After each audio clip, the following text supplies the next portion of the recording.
Anastasia's alive? Is that, no? Just wishing I could do the job for you, sir. I'd give her a ha and a hi-ya. Okay. That was better. And I'd kick her, sir.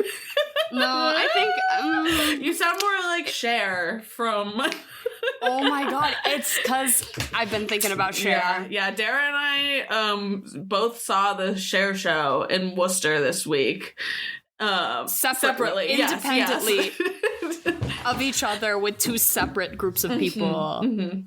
And so we had different experiences because I saw like a Sunday matinee and you saw like I saw the like I don't know, whatever. Monday evening or something. So we had like different casts though, I think. So I was like complaining to you about Cher number 2 and you were like Cher number 2 was the best. Absolutely. And I was like, must have been entirely different. No, that was my queen. But yeah, obviously she's still on your mind. Wait, but if I could recast Rasputin as Cher and have Cher voice Rasputin. Oh my. Cher singing In the Dark of the Night. We just broke through on something. They're fucking God. Okay. A live action Anastasia, and we get Cher today. We get Cher to play Rasputin. Oh. In the Dark Lady of the Night. It's right there. It's right there. Yeah, okay. I think we have to call someone about this, actually. Right now. We have to call Dawn Bluth. We have to call Dawn Bluth right fucking now. Oh my God. Get Dawn on the line! Hi, Dawn. It's The Swamp. It's our podcast, and it's an acronym. Stands for some whack-ass movie podcasting.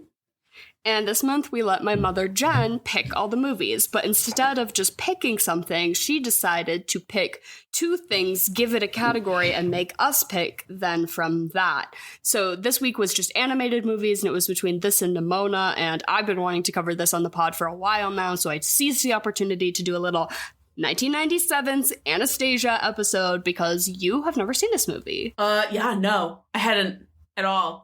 I knew nothing. Is like so integral to who I am as a person.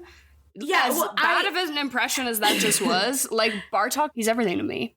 It was, one of those things that I really felt like I picked up a lot considering how much you've talked about him on the podcast before. So I'm glad to know him now. And I'm glad to know this movie. I have a new crush. Her name is Meg Ryan as Anastasia. Holy shit. I don't know if you can have a childhood sexual awakening at the ripe age of 25. You're like refiguring out that you're gay again. Exactly. Wait, no. I'm even gayer. That's beautiful. Thank you. I honestly, it probably was better that I hadn't seen this because I would have come out at 9 years old if that was the case. Oh my God. Yeah, 1997. I feel like I watched this movie when I was really, really, really little. So like even before I think I could remember it. And then it was like a comfort movie that I rewatched a lot growing up as well. But like my grandma used to take care of me during the day while my parents worked, and she had a screen house in her backyard, which I don't know if you know, it's like a house, like it's like for bugs, to keep bugs out, but you can also grow plants in like a screen house or something. So it's just like a tent, but it's like built of screen. I don't know, but I would sit in the screen house and she had a little TV in there, and I would sit on like a pop-up chair and I would watch Disney movies on VHS all fucking day outside. It was awesome. Living the fucking life. I was about to Wish say, I could go back. That literally sounds like the most ideal situation I could fucking imagine. Yeah, I would go roll around in a mud puddle, and then I'd come back inside and I'd watch a movie, and then I'd go back outside and I'd run back around in the mud puddle. Like make a daisy chain while you're watching Lilo and Stitch. Oh my God. Anastasia on VHS was a heavy rotation. The screen house in my grandma's backyard. So shouts out. Love this movie, and I'm really glad we're watching it. And I almost made us do this for when we did Gay Awakening Month, and I get it. I picked Atlantis instead because but it was also this. It's the same thing, right? Because it's like they're together and you're like, I don't know who I want to be or who I wish I was or where I would maybe see myself. Yeah. that's where it gets confusing. But I will say, I think you did the right thing with Atlantis, because do with that what you will, but he was giving non-binary tea, so I do think that was the gayer movie. And Dimitri in this is like more of a concept of an idea of a man that you have to grasp and run away on your own with. Yes. Because him in this movie actually is really not giving too much. And a lot of the up close facial animation on him specifically is so weird, uncanny. I didn't like it. Like, he has like these weird mouth lines. Yes. And that's the thing that took me out. Anastasia sometimes as well. And I'm like, why are they doing those? It didn't bother me as much, though, because it wasn't as consistent. Right, with him it just was, made him look old and weird, and it made me feel like I was looking John Cusack in the face. Well, yeah, and then it gets uncanny, because I don't know if they used footage of Meg Ryan and John Cusack, but they obviously Certainly did. Meg. They used, I mean, it's like at least her likeness. Rotoscoping. Yeah, I mean, well, yeah, for the character design, yes. Obviously. But rotoscoping is when you just like trace over footage. You just film something and then you trace over it, and then that's animation, right? And it's considered to be kind of like cheap, you know, like it's easy and it's cheap and it's like not as artistically yes, absolutely, you know, impressive, I guess. And so that's clearly what they did on some of these face shots. And I'm like, they're trying to make their mouths move the way people's mouths move. And I'm like, you just have to remember that it's a cartoon. They're cartoon characters. Just you can't animate that. Just make their mouths open and close in a way that, like, just like the weird, the weird jaw moving back and forth, and their eyes were always sort of shifting, like moving in 3D space, even though we're working with a 2D medium. There's also a couple of instances where they go for the 3D camera movement within the space type CG mixed with the flat, which it does not always work. Yeah, kind of. I feel like I got sort of that weirdness of it towards the end when they put Anastasia in like all the royal garb, and they like really went for the sort of the shiny designs on it. It just felt like almost when you make a collage and you use like a really different textured piece of like paper or something like that as the background, just to like really make it stand out, which it certainly did, but it didn't blend in enough that it felt cohesive. I don't know. Yeah, there are definitely some like animation things that have not aged well, but I do think on the whole, I think this movie's beautiful and nice to look at. Absolutely. Easy to watch. Beautiful. Nice. Yeah, like we're blocking our shots. We're seeing shit. The backgrounds are nice and detailed. I really appreciated that they didn't give a fuck that the characters looked entirely one way and the backgrounds looked another. Yeah. Right? Fine by me. Two different worlds. That's an artistic choice, care. baby. But if you want to get a little history lesson up front, enlighten me. I want to tell you about this man named Don Bluth, who directed this movie. All right. And it's sort of an interesting tale. I think I did one of these when I made you watch Treasure Planet, because I love a movie with a bit of economic, political Hollywood intrigue. Oh, yeah. Well, Treasure Planet had a great one. And Treasure Planet is the thing that I'm going to spoil it now. I'm going to tell you to follow it up with. Right. Because that's all I could possibly want to watch. And they took all of the things that this movie didn't quite nail and fucking nailed it, They're dog. like, well, it's also sci-fi, and we're adding robots. They were like, also that too. Then we're going to add robots.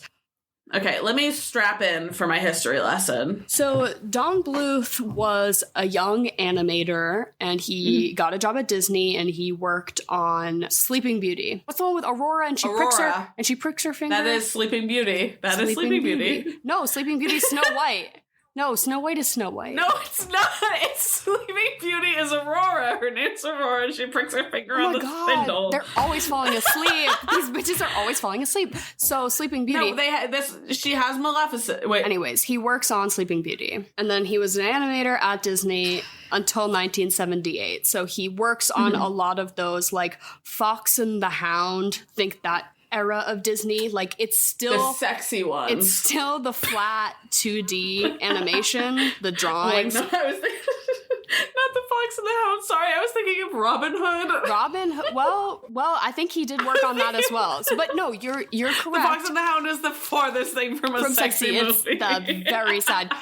I knew what you were getting at, though, and like, you know, the Jungle Book, sort of that era of. I don't think that was Don Bluth. Animals, right? Yeah, prancing around. But so then he's like, Disney's way too corporate and doesn't care about telling stories and the art of the animation. They're treating this like a corporation, and I don't want to work somewhere like that. So he took another key animator named Gary Goldman. This movie directed by Don Bluth and Gary Goldman. Don Bluth and Gary Goldman together. So he takes Gary Goldman and 14 other animators, which is not a lot, but is not a lot of people to poach from the animation department of Disney in 1978. So they all leave and they start their own animation company because they're like, we actually care about art. But obviously it takes them a minute to get under their feet. But then they proceed to make some of your favorites. Well, maybe not you, but anyone who was a child in the 80s. The Secret of Nim. Enlighten me. An American Tale. The Land Before Time.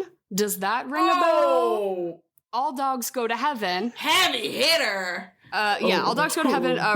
But then a stretch, then we get into the 90s and it's not as good. Rockadoodle, Thumbelina, A Troll in Central Park, The Pebble and the Penguin. We're taking a little bit of a dip, but then we get Anastasia. Then we get Anastasia and Titan AE, which was the final nail in the coffin. Then they declared bankruptcy. But it was a Matt Damon, and they voiced it. It was like a space movie. I don't know. I've never seen it, but I probably should. I guess so. But specifically, all of the really depressing kids movies from the 80s, specifically Fievel, An American Tale, Land Before Time, All Dogs Go to Heaven, like the classic, like, how fucking sad can we make this kids movie and still pull it off? That's Don Bluth. Okay. Like, that's his whole deal. Well, he really didn't give us that with this one, which I don't know if that was because it was the 90s and things were starting to fail, but I feel like this was basically pretty mild. Well, where it had taken a turn so he starts to get sort of successful with Land Before Time, right? Like that sort of starts to take off in 1988 or so, and Disney starts doing their fucking military counter strikes where they release Oliver and Company on the same fucking day, where Anastasia, they re-release The Little Mermaid in theaters the same day as Anastasia. For what reason? To pull box office numbers away from their competitors. This is a Taylor Swift. That's a Taylor Swift move. Yeah. Taylor Swift is the Disney of, music. The music industry, Which that entirely checks out. That's very comparable, yeah. So basically, Don Bluth was the victim of several targeted Disney strikes, and he persevered through most of it as well as a small animation company could, still making $140 million on Anastasia, making back its budget, doing very well. But basically, Anastasia was kind of note because Fox buys Don Bluth's animation company. Fox, what is it called? The animation, it's like 20th Century Fox. 20th Century Fox wants an animation division. They want to start competing with Disney. They take Don Bluth in. They say, we'll buy you. He does that. He makes Anastasia for them because they say you have to work with existing IPs that we as 20th Century Fox already own. So in our film canon, you can just take one of those and do an animated version for kids. And so they were going to do like some old Audrey Hepburn movie, but then they're like, we can't animate Audrey Hepburn. That's like weird. And so then they came around to this, which is based off of a 1950s movie, which is based off of a play, because the whole thing is obviously based off of history, but it fragmented history. But so basically they made this because they owned the rights to that original movie. 20th Century Fox had originally made that movie in the 50s. So they were like, yeah, we'll make this Anastasia kids movie. And it was really successful. And it was basically 20th Century Fox's first foray into like competing with Disney, basically. And then it completely failed and Disney bought them out. And now in the end, Disney owns all of Don Bluth's work. It's just like, kind of a bummer. I'm assuming. Kind of a bummer. I don't know. Let's see. He's also like he's made some not great ones too. Like he's no notable legend. I mean, like that's just gotta fucking suck if you like live to see your art bought by like the people that you think are soulless. Yeah. Oh no, he's 87. Still kicking. All right, Don. Well, I hope he's having a fine time. But at the same point, like it's all it's nothing new, and we're in like the really like end stage mega monopolies. Mega end stage capitalism. Well, yeah. I don't even know. I don't even have the words for it. But yeah. This has been going on for decades. This is. But I kind of like having that context watching this movie because it kind of gets you a sense of like why it feels the way it does, because they were like, we have to work with this story about the Romanov family. Yeah. And Don Bluth was like, I love this dark shit. But then they're like, we can't make a movie about Russian politics for children. Right. This movie has a loose G rating. You're putting a G rating on Rasputin's stanky ass? Are you kidding me? That is, oh my god! If anyone is an R rating, it's Rasputin. Gee, they blew up a bridge in this movie. They used bombs in this movie, and it's rated G. That's kind of wild. But also, like, think about it. Like, we were watching SpongeBob at that time. I think nowadays, like, we've gotten so... I will say, like, the sensitivity scale, you know, is crazy. Because I don't think that this was too much. I would have showed this to a child. Well, and so I would be mad. See, here's the thing. I would be mad as shit at the bitch at daycare whose mom said, no, that's too much for them to watch. That's too violent for them to watch. They can't watch it. And we have to watch some dumb shit. Or the bitch who cries and says, turn it off. And you're like, I am watching this. I always hated that shit. But that's why I feel like I really like Don Bluth and Don Bluth's movies, because The Land Before Time is so fucking sad. But do you also know it's important to teach children about grieving and how if the mom dies at the beginning of the movie, it's pretty normal for the rest of the movie for that character to be sad about it, you know? Like, well, it's the whole thing of like you should talk to your kids not in a baby voice and use your real voice and talk to them like a person, and like maybe not like an adult, but not like they're fucking stupid, because if you talk to them like they're stupid, they're gonna be fucking stupid. And their media, I believe kids deserve to have movies that present interesting, complex themes that will teach them things. You know, I think kids can deal with a lot heavier of subjects than adults want to give them credit for. Yep. And I think presenting it in a medium like a movie about talking dinosaurs is way fucking better than something else. Do you know what I mean? So I'm like, we should bring back more like heavy and a little bit scary kids movies, because it's important to be a little scared and to learn how to Rasputin, it's dark, it's scary, like again the bitch who cries and runs out of the room in daycare. But like I think it's important for kids to be presented with stuff like that and learn how to process it. Absolutely. And I don't think that's a crazy concept. And this movie is rated G, and I think I watched it as young as age, you know, whatever, like fucking 3, 4. Like, absolutely. I think, and this movie again has an assassination of an entire family, and it's rated G. Those bitches are dead. We know they're dead within the first 5 minutes. Ugh. Yeah, man. I don't know. So can I also take a temperature check on you? Like, where are you at? Where are you at with the Russian Revolution? Where are you at with the... Like, in terms of my historical knowledge? The historical legitimacy of this film and the events of this film as they occurred in real life. What's your vibe with that? I know little to nothing. I know, again, Rasputin's stanky ass was meddling in just about 900 different ways, and that's about it. So please, tell me in the class, because I'm ignorant. Oh, you're familiar with the 1979 song by Boney M., Rasputin. Of course. Well, of course. Rasputin. Russia's greatest love machine. It's... We all know it. We all dance to it at weddings. I mean, yes, of course. I dance to it when I have one too many drinks. When I have to.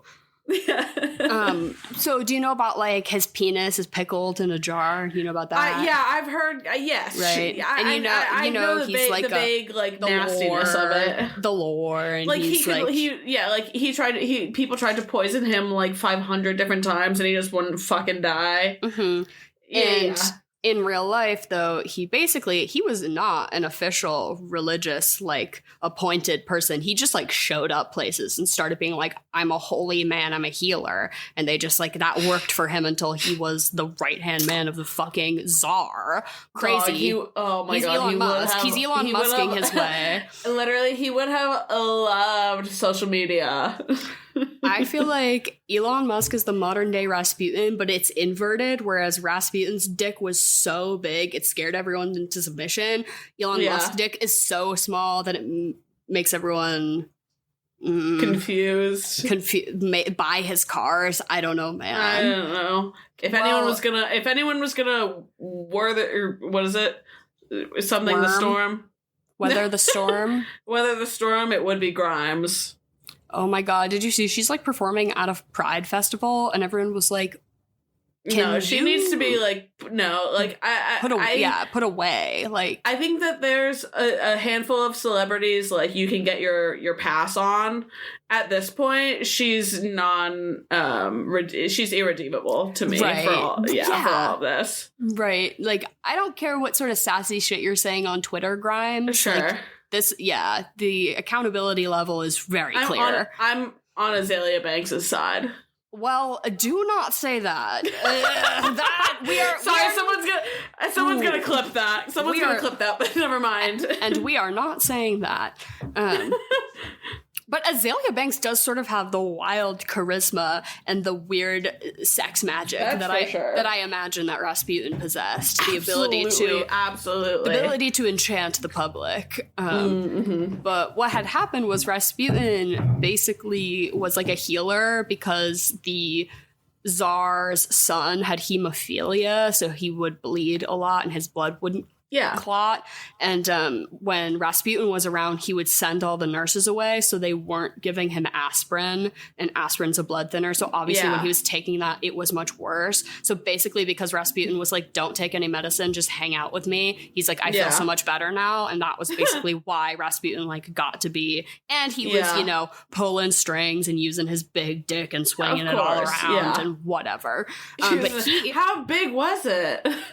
But he was dead before the family got assassinated. So he, being the villain of this movie, doesn't really make sense. But they do try to make him like a corpse. So he is dead. He is dead. So they do respect that he is dead, but it still is. And it's really fast and loose. And it's completely unrelated. And it's actually sort of like, it's like one thing if you want your kids' movie to be apolitical. And like, it's another, I think, to make it look like the Russian Revolution was caused by like Rasputin's green ooze dick magic rather than like the dissatisfaction of the working class and like a corrupt aristocracy. Like they made the fucking Romanov family look so fucking nice. I'm like, absolutely the fuck not.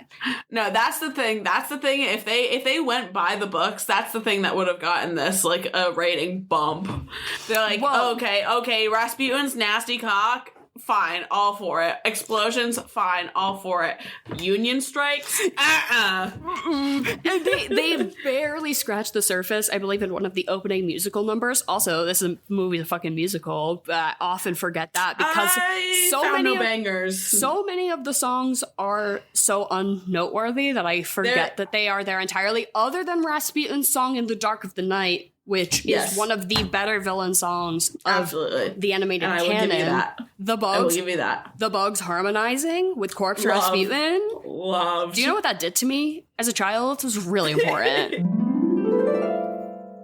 Ooh, and just for a second there, I was considering to do a Marilyn Monroe happy birthday number, and it just wouldn't come out of me. I'm sorry. Was going to sing happy birthday to my mother, Jen. I think that's why it wouldn't come out. That's why I think you knew better. I think you knew better. And with that uncomfortable segue, it's my mom's birthday. Jen is here as we're recording this. This will come out tomorrow, so it'll be a day late. So everyone send your belated birthday vibes through the wavelengths to Jen. And because this whole month is dedicated to her, you picked all the movies. You picked Anastasia for us this week. Which what was the theme that this was against? And it was this or what? Maybe Nimona, probably. Sorry, what? Yeah. Not pneumonia. Remember Nimona that was nominated? Nimona, that's what I said. Yeah, last year. No, I have not a fucking clue. Oh, it was so It's good. a non-Disney animated movie that Jen loves. Okay. And I'm here to hype up a non-Disney movie this week, bitches. Hell yeah, so. hell yeah. You guys should do it at some point or watch it. It was really good. Yeah, it's Chloe Grace when I'm in the mood for is Nimona. Oh, okay. Yeah. Ooh. And Riz Ahmed. Riz Ahmed is, did I say his name right? We love.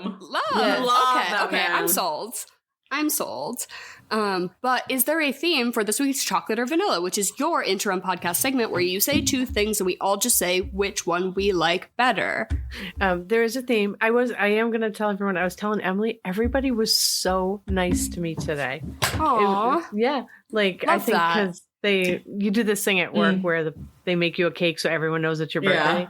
But everyone was really nice to me today. It was a good day to be Jen. Hell yeah. But the theme is animated, just animated stuff. Yeah, Nice. so chocolate or vanilla? Chocolate. I'll say chocolate this week. Yeah, I'll go chocolate also. I'm on the Girl chocolate- Scout cookies, that's why. Ooh. Nice. Which What's your ones? Samoas, of course. Yeah. Okay. So good. Represent. Chocolate, vanilla, or strawberry? Chocolate. Okay, I will say strawberry. Ooh. There's no such thing as a strawberry Girl Scout cookie, though, I think. No. I will go chocolate. And then first one is Jimmy Neutron or Timmy Turner? Ooh, you mean Fairly Odd Parents? Both shows were really good. I definitely think I watched Fairly Odd Parents more. But I loved when they always would do Jimmy Timmy Power Hour. So you kind of were always watching them back to back, and love those crossover episodes with the chunky animation. But I think I'll say Fairly Odd Parents. Yeah, I was definitely more Fairly Odd Parents. I found that a lot more palatable. Jimmy Neutron it just freaked me out a little bit. Not like in like a his not head? like I was scared way, just like it was like an uncanny valley kind of thing almost. I don't know if that You didn't like it. That's fair. It just wasn't my favorite. I didn't like the animation style, that's for sure. One time, when I was I was not a good babysitter. The few times I was asked to do it in my life, I was not good. And these kids were like, tell us a story. And I was like, I can read you a book. And they were like, no, you have to make it up. And so I just told them the Jimmy Neutron movie, but I put them as like the characters, and they thought I was they were like, oh my God, can she be our babysitter again? I was like, that was the end of the movie. Sorry. Like, This is George R.R. That's the only story I Tolkien. That's have. who you are now. you just combined two different people together. Wait, no, Jordan, no! George R.R. Tolkien. It's all the same. Martin. Oh, I am gonna go with Jimmy Neutron because I was a big Jimmy Neutron fan. Next one is Scooby-Doo or Clifford the Big Red Dog. Hands down Scooby-Doo. No contest, Scooby-Doo. yeah, easily Scooby-Doo. I am a big Scooby-Doo fan. Still to this day, I would say.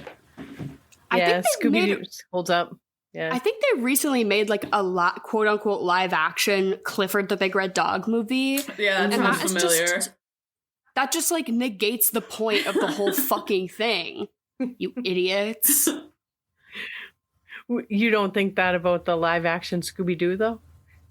No, that's cinema. Entirely different. Cinema. That's entirely different. Cinema. Yeah. Cinema. Next one is Link or Princess Peach. Link.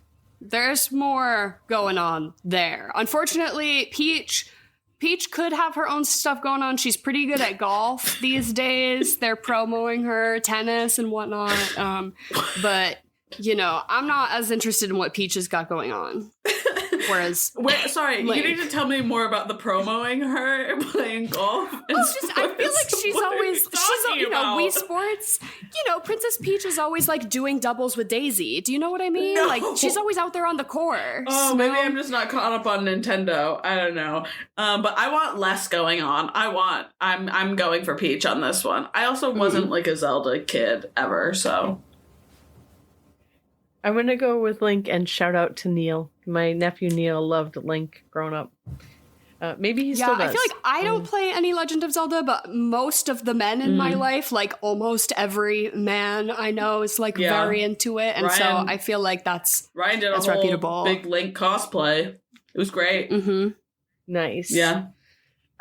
Next one is Taron Egerton as Johnny the Gorilla in Sing, or Justin Timberlake as Branch in Trolls. Justin Timberlake can suck my fucking ass, okay? Justin Timberlake is nothing On your to me, mother's okay? birthday. And Trolls? Fuck those fucking troll movies, okay? Do you know what the IP of Trolls? Think of those little troll dolls with the hair. Do you understand what they did to that IP? They decimated it. Look at what those things are now. What's his name? Baby Disco? Tiny Disco? I'm gonna commit a crime. I hate the Trolls. But Taron Egerton notably ate so hard as this gorilla that they said, "Do you want to be Elton John for real?" So we have to stay shouting him out for that. Yeah. There's nothing more iconic than that. I'll go Taron on this one. I fucking hate Justin Timberlake. Yeah, I would pick Taron over pretty much everybody. Yeah. Next one is Stitch or Toothless. I have to go with Stitch. It's been a minute since I've seen How to Train Your Dragon and all of the convo about the live action How to Train Your Dragon, which they've basically openly admitted that it will be a shot for shot, no changes to the script made remake, just with CG animation. Everyone's like, again, what that negates the whole, like, it's already a movie. Why? There's a weird thing going, I think, where, monopolies need to retain IPs, so they have to make new work of the same stuff in order to keep it for longer. For sure. And stuff, renewal of, distribution, you know, what, something like that. So but don't say, oh, we're gonna re-release the same movie. Like, oh my God. Have one brain cell. Jesus Christ. So I'll say Stitch. I'm going to say Stitch because I've really loved the parallels between Nosferatu and Lilo and Stitch that I've seen on my timeline. I haven't seen that. Well, it's just the will you bring me an angel? The most perfect angel ever. Like, you know what I mean? Or that whole spiel that she does, you know? No, she calls out into the night and she gets a little freak in her window. Tearing his skin. Like, yeah, dog. Absolutely. Stitch. Absolutely. Yeah, Stitch all day. I love Stitch. I will be watching that live action, not gonna lie. Next one is Piglet from Winnie the Pooh or Jigglypuff from Pokemon. Jigglypuff would kick Piglet's fucking ass, bro. I don't know why they have to fight. Jigglypuff's gonna downbeat and put Piglet to sleep and then curb stomp him. Piglet's flattened head. Oh my God. I'll go Jigglypuff on this one. I'll go Jigglypuff also. Although Winnie the Pooh was a pretty big deal when I was a little kid. Fair. Let's see. Next one is Tiana from Princess and the Frog or Rapunzel from Tangled. I think I've maybe only seen both of these movies once. Like, I really don't. They're not ones I revisit often. But I was just looking at the voice acting cast of Princess and the Frog, and it did make me want to rewatch it. So I'll say Tiana, because again, another movie with an annoying live action cast discourse. Who's gonna be fucking Flynn Rider? I don't care. It doesn't need to be made.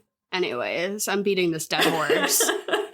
I haven't seen either of these movies. I'll go Tiana because I'm more inclined to say I want to hang out in New Orleans in the swamps. So good choice. Thank I you. just watched this one recently, and I'm gonna pick Tiana. Next one is Remy or Poe. So Remy from Ratatouille, Poe from Kung Fu Panda. Remy from Ratatouille is, as far as sentient animals go, he's definitely outdoing. Jack Black as Kung Fu Panda has overstayed its welcome. yeah, Jack Black, I think, is starting to overstay his welcome in general. Yeah, Remy, easily, hands down, no thought. Yeah, I'm in a Patton Oswalt phase because I'm watching AP Bio on Netflix. He's so good in it. Funny. So next one, Boo or Olaf. So Boo from Monsters Inc., Olaf from Frozen. I fucking hate Frozen. Frozen rubs me the wrong way. I do not enjoy that shit, and I do not find it delightful. Okay, but I love Monsters Inc. Yeah. That's again nostalgia. Of course. That was made for me at that time. Like I was Boo's age when that shit came out. So gotta go with Boo. See, I'm in a tough spot because for the longest time, and probably mostly because of Frozen, I hated Josh Gad so deeply and thought he was so unfunny. And then there's that one TikTok sound that's popped off right now that says, "You put the weed in the coconut and light that shit up." And I've been singing it in my head like for days. And it's Josh Gad? It's Josh Gad. I don't know what movie it's from. From what? I don't know. I have no idea. But So we've turned a new leaf on Josh Gad. He's been now haunting he's me. funny. He's been haunting me. So no, I'm gonna go. What was my other option? Still besides Olaf? Boo. Boo. Thank you. I'm gonna go with that. I just had to get that out and sing that to an audience of 400. So I'm gonna go with Boo also. Next one is Shakira as the gazelle in Zootopia, or Pink as Gloria in Happy Feet 2. Oh, Happy Feet 2. Happy Feet 2, where I think they revert back and now it's bad to sing. Like, they've done a 180 on dancing. God. No, I don't recall. But Shakira as that gazelle, 8. That was really the only redeemable part of Zootopia, perhaps. Like, all of it was like, what? You don't want the furries? sexy But then it's like, fox? well, at least she's owning it, She's like, I'm a gazelle, and I'm gonna shake get up my here ass. and shake my ass, because that's what I do when I'm a human Exactly. as well. I don't know what you expected. The gazelle from- is also so right for her. I don't know who who yeah. visioned that, but someone had a great idea. I'll go Shakira as well. I'll go Shakira for the sweep. Next one, Lightning McQueen or Speed Racer. Ka-chow. Speed Racer, though, is, if I had to watch one of those two movies right now, Speed Racer. Actually, if I had to watch almost any movie right now, I think I'd pick Speed Racer. The Speed Racer movie by the Wachowskis fucking slaps, and we're gonna have to do it on this show at some point because I'm obsessed. So actually, yeah, I'll pick Speed Racer. Fuck. Yep. And disclaimer, Speed Racer that I'm talking about is the animated show from the 70s. Okay. I know, but Yeah. But That's it's- why- I'm and still- doing the lookup, and I'm like, that movie's not animated, but Speed Racer at one point was no, that's animated. a live action. Actually, that's a live action adaptation of an animated IP that I think is brilliant. That I think that should be the blueprint when they look towards, because it's not getting rid of any of the whimsy of animation. I'll reserve my discussion of the Speed Racer for another time. I'll go Cars on this one, just strictly out of my ignorance of Speed Racer. Yeah, I'll go with Cars to Lightning McQueen because like what Monsters Inc. was to you, Cars was probably to Ryan. I think. Right? And yeah. most like young boys who you Yeah. kind of pick like animals or machines as a young boy. I feel, and so you're either like really into like trucks or like lizards, right? And race cars or one or the other. turtles. Yeah. Next one is Stuart Little, or Morph from Treasure Planet. Morph! Oh my god, I want Morph to eat Stuart Little and spit his bones out like an owl pellet. For real. Morph wouldn't do that.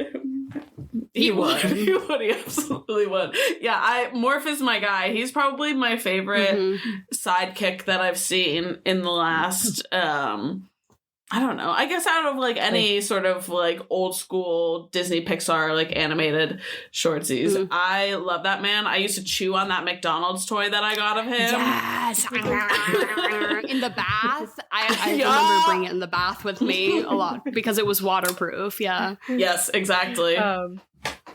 Yeah, I'm gonna go with Morph too, but I do think you guys will be talking about Stuart Little when you do Michael May Fox. You're pitching Michael May Fox. That's a pretty good one, honestly. That's actually not that I want to pick May and February, but just throwing out the Michael May Fox idea. That's better than Meryl Streep.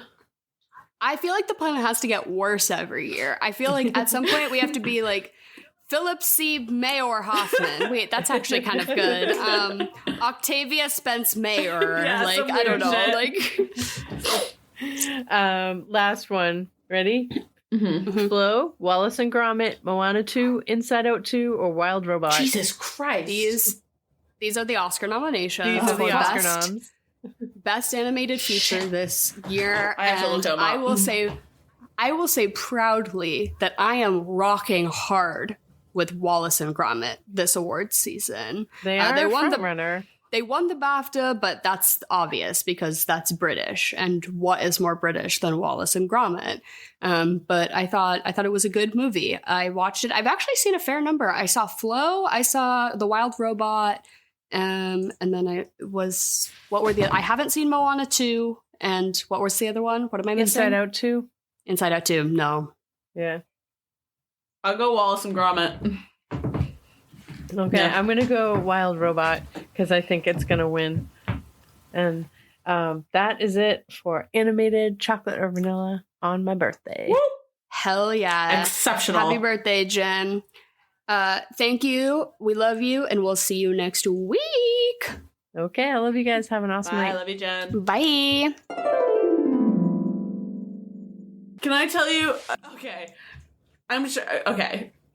The thing that did it for me, not to spoil it, obviously the bad guy dies. This is a child's story. Well, Rasputin's already dead when the story begins, well, yes, so he just gets dead again. They break his lightsaber. Dies. They break his reliquary.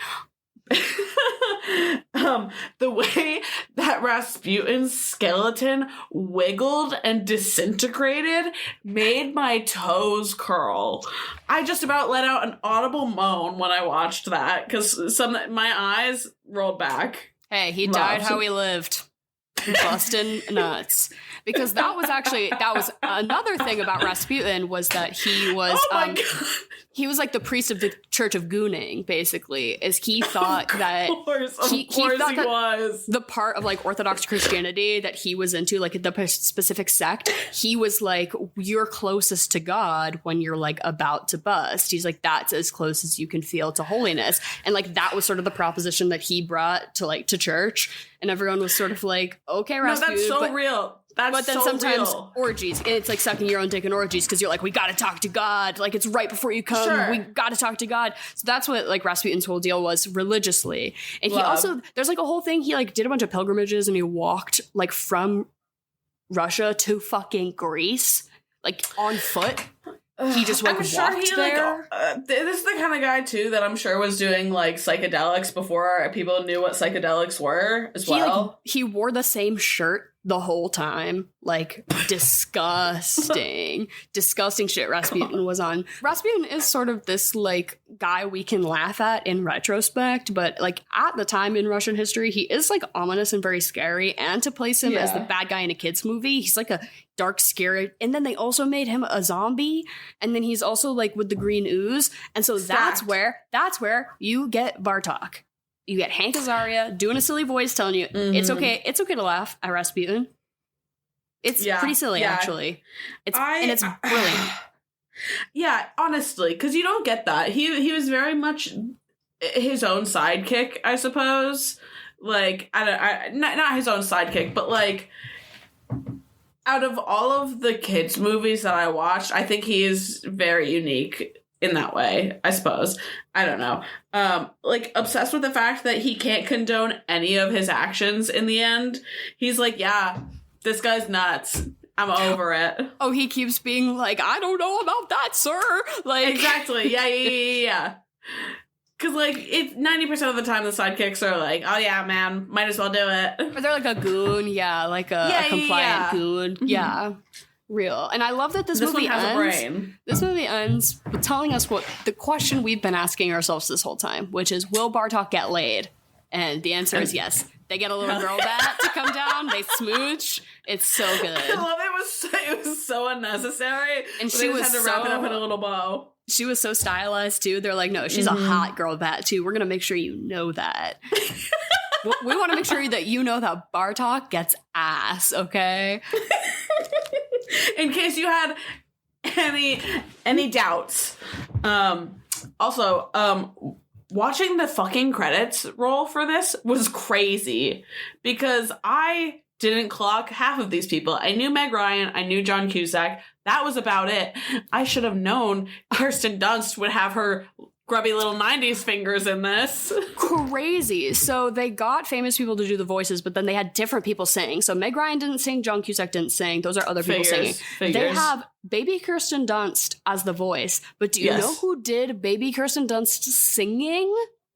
Who? Fucking Gretchen Wieners from Mean Girls. Shut up. Oh, that's good. What's that's her good name? Trivia. I couldn't tell you. Lacey Chabray? I don't know. Sure. But Christopher Lloyd is Rasputin, as you may know, Uncle Fester. And yes. But the guy who did his singing is a voice actor, and he was like Winnie the Pooh and the Tasmanian Devil and like Dr. Robotnik from Sonic the Hedgehog, and he was Smokey the Bear in those fucking iconic don't do wildfire ads and stuff. But so he did Rasputin singing. I'm like, that's crazy. Why wouldn't he just also do the voice? That's wild. But they're like, we need Uncle Fester to do the talking voice. Which, sure, but whatever. So we're cracking into these credits. Yeah, Bernadette Peters is the like annoying cousin who guards Angela Lansbury. Oh my god! Yeah, no, I didn't realize we had a full Broadway cast on our hands. Yeah, unless we be forgetting about Dr. Fraser Crane, who's also just here. Also, the varying levels of Russian accent commitment are little to none from almost everyone. I don't even know what you're talking about because I think it was all just straight up American accents. Like even the Rasputin character was giving something, but at times it was barely. It was questionable. And I was like, is Bartok supposed to be like Transylvanian or? Do they have bats in Russia? I don't know. But like from Pennsylvania, maybe also? Like, I don't know. I don't know. Yeah, definitely a couple of misses. But she's like, I'm so excited to go home to St. Petersburg. I'm like, oh my God, girl. Aggressive. It's aggressive. I'm like, Meg, you couldn't have given us anything. But no, her performance was it's so good. I'm in love with her, so yeah. Yes. I've never seen any movie she's in, really. What's her big rom-com? When Harry Met Sally. I've never seen that Sleepless in Seattle.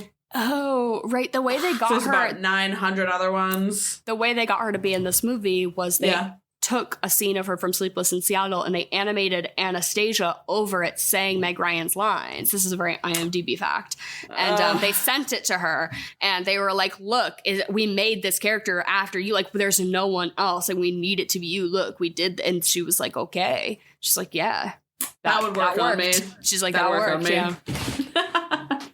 No, but that's gotta be fun too, especially, like, I know we're very much, like, here for the voice actors that do voice acting, but, like, I want Meg Ryan to read me a lullaby, or sing me a lullaby, read me a bedtime story now. I found her soothing.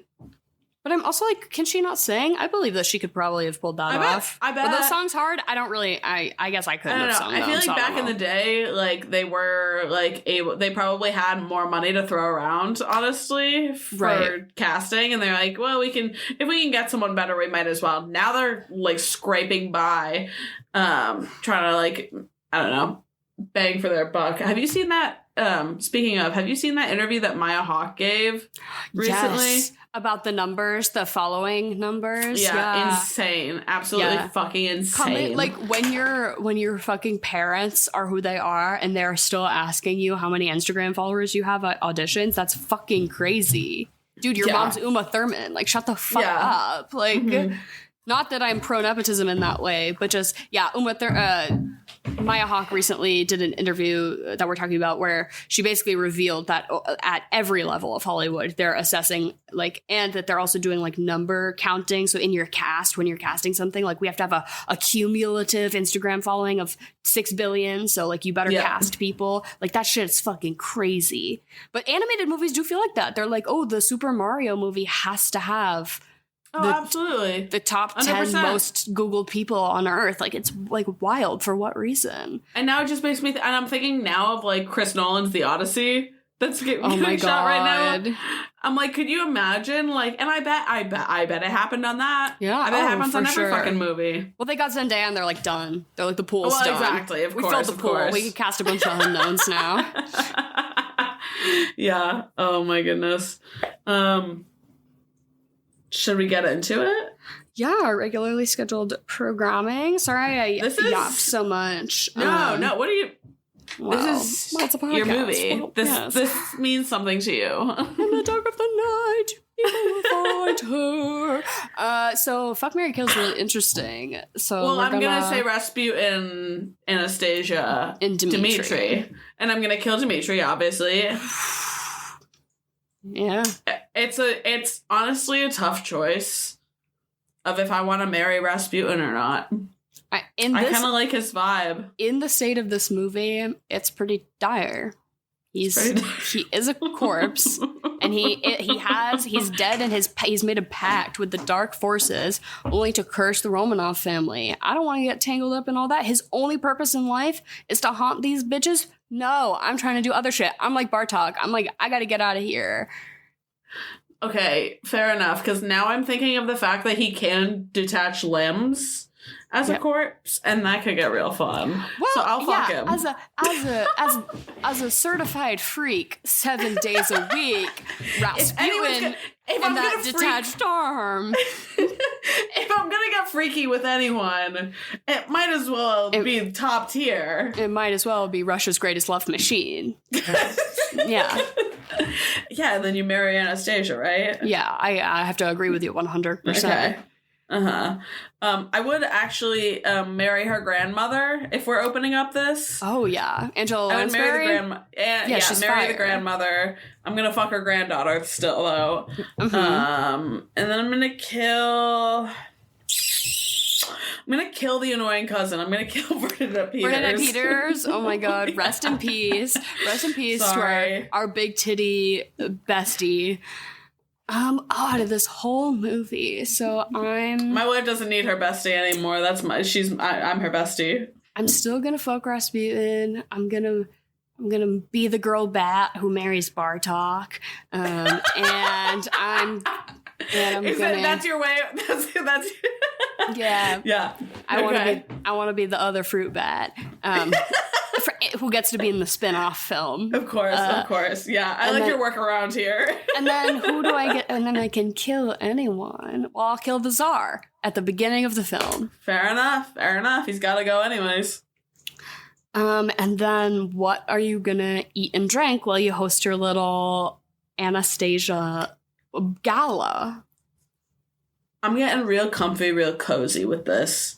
Because this felt like a comfy, cozy movie, even though I had never seen it before. I want a garlic soup. I want a nice garlic soup with a lot of potatoes and a lot of garlic. It's going to be nice. Great. Yeah, and I'm going to have a little bit of red wine with it. And I'm going to have some crunchy bread. And it's going to be awesome. I love Maybe that. a pierogi on the side. What about you? Great. Some like bigos. What was that soup we had in Poland? Bigos. It was like who could say? cabbage and meat but like garlic too. It was good. Oh, borscht. No? Borscht, maybe. I don't know. Borscht is his own thing. I don't know what we had. But I understand what you're saying. Yeah, you see the vision. I have to credit, I got both of my things from the internet. A library in the state of Maryland posted an article where they assessed the historical facts of this movie that I read. But then at the end, they had a suggestion to have an 8-layer honey cake, which is like a Russian dessert. It's called a medovik. I don't know. It's a Russian 8-layer honey cake, and they said that historically that it's the kind of thing they would have ate at these parties that the Romanov family would have, a period accurate dessert. And it's from a library source. So I thought that was really fun. I couldn't think of a better place for you to pull a suggestion from. Right. And then I also found vodka, obviously. You got to drink vodka with the Russian movie. So I was like, what's a vodka cocktail? And then I found one on a website called Kindred Cocktail. And they just called it an Anastasia. That's why I found it, because I Googled Anastasia cocktail. But it sounded really good. Ginger vodka? I've never had ginger vodka. This makes me want to go try to find ginger vodka now. Like ginger flavored vodka. I'm sure you could infuse it yourself very easily. Yeah, maybe. But that sounds fire to me. That sounds really good. Oh my God. But it's just ginger vodka, pomegranate juice, triple sec, and some lemon juice. I think that sounds so good. Ooh, that sounds divine. A little fruity vodka. Make it strong, and with your little honey cake. And while you watch Anastasia, Dara, you did so good. While you watch them blow up this bridge, yes, you did so good with this one. While you watch them invent the enemies to lovers trope, yes. Except they were never really enemies. They were just like didn't understand each other. Yeah, exactly. Yeah. Whatever helps you ship them. And then, what are you going to watch next? You already said Treasure Planet. Yeah, for sure. This makes me want to watch, like, Land Before Time. It makes me want to watch some Don Bluth 80s. Yeah. But if we're sticking with Russia as a theme, because this did make me want to watch something else that was, like, about the Russian Revolution. And it's also a satire, because this is not a satire, but this is, like, a bungled, ironic piece of media from the Russian Revolution. But a good satire is the movie The Death of Stalin. Came out a couple of years ago. It's just really fucking funny. And just watching this made me want to rewatch that. So that is the point of the follow-up film. And in real life, though, I followed it up with, I've been watching that TV show Yellow Jackets, if you're familiar. It's about like a girls' soccer team who gets in a plane crash. I've been watching that show. If anyone watches that show, I am getting caught up on it. I'm enjoying it so far. What do we think? I'm trying to get back on TV. Instead of rewatching old shit, I make myself watch new shit now. I'm at least trying to. I just did that today before we started doing this podcast. I had about an hour to like sit and eat or whatever. Yeah, what'd you watch? Girls. And I'm enjoying it so far. Yeah, Ooh. Actually. Hey, make sure at that age. I was gonna say, make sure you check yourself. You could turn into a really bad person really fast if you're watching Girls Unchecked. I fear not you. I think any woman between the ages of 14 and 50 are prone. If you watch Girls and you're saying a little bit of too much of yourself in Hannah, and you're like, oh, that can go, you can run away with that. I fear. I've never actually watched this show. I just see it. I see the Lena Dunham effect in people. Yeah, I'm enjoying it so far. I have very strong opinions about Lena Dunham herself, but I do think that this show is like strangely so self-aware. It's impressive, which is not something I would have ever considered Lena Dunham to be. So. And do you find it comparable to like a Sex and the City or like? Because I feel like you like those kinds of shows. I do I'm a Broad City girl, Sex and the City, love those. So I am enjoying this so far, but I'm not someone that likes cringe, and this definitely has a good chunk of that in it. So I'm what is it when you exposure therapying myself? Oh my god. Yeah, we're gonna build but you also up. like this is like exactly this is the perfect thing. This is the white woman's exposure therapy to other white women, other cringe white women. Where at least I can recognize my own cringeness and intern heal. Exactly. I'm actually doing the work right now. Oh my god. That's like my therapist told me I had to watch season 1 of Girls, and it's not looking good for me. It's not looking good. Oh, guys, I'm cooked, huh? I got diagnosed as a Hannah. It's not okay. But yeah. And then what are you going to give this movie out of 10? I'll give it... What did I give it? I think I'll give it like a 7.5.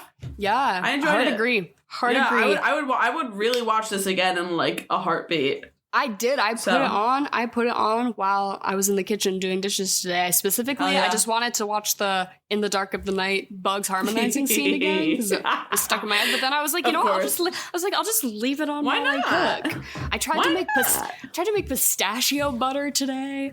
I don't really want to talk about it, so we're gonna leave it here. Have a wonderful week, all of you guys. Thank you so much for listening. All of the links in the description will lead you to places where you can find us. There, you should tell us what movies you want us to talk about on this show, or you can tell us other things, like if you're watching Yellow Jackets, or if you're watching Girls, or if you're watching anything really, or if you have thoughts about the Oscars, or if you have just thoughts really, you can just send them to us. And I feel like I've been saying this a lot, but like even though it seems like we are inactive on the socials, I would like if you DM us, I check that shit. So don't you be worried. Your May pun themed suggestions for May, get them received. Received from Jen, received from who? I'm listening. Anyways, love you guys. Have a great week. Au revoir. Bye.